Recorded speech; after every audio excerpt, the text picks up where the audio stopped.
继续来看这件，这是有一台救护车送婴仔要转移，状况紧急，煞伫高速公路顶拄到车，无要让路。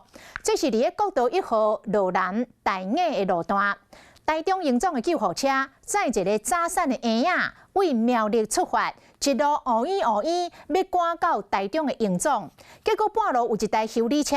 可能是无发现后壁有救护车，拢无让路。验过这款诈路行为已经违法了，上当会当来吊销驾照。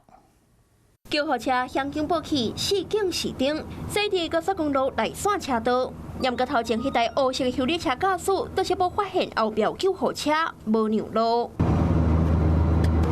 修理车挡伫救护车的头前，边中线车道嘛大号拢有车，也毋过嘛拢无让。安尼状况，看伫其他的驾驶眼内，拢感觉袂当理解。遇到救护车之警号，不立即避让者，可处3600元罚款，并吊销驾照。警方强调，救护车向警报器是警示灯，都是有轻步。这台台中营总的救护车，车顶是载早产的红婴仔，着急要为苗栗的病院转到台中营总。 加在红婴仔无因为修理车挡路耽误治疗。假设遇到前方车辆不避让，让他打一个右转的方向灯，那同时也是需要中间车道这个车辆去做避让。消防局搁再强调，若伫国道撞到救护车，尤其是内线车道的车，一定要闪开，互救护车先过，更加袂当互救护车去行路径，因为路径处处喙石头济，救护车驶起来会较险，影响到救护器材操作。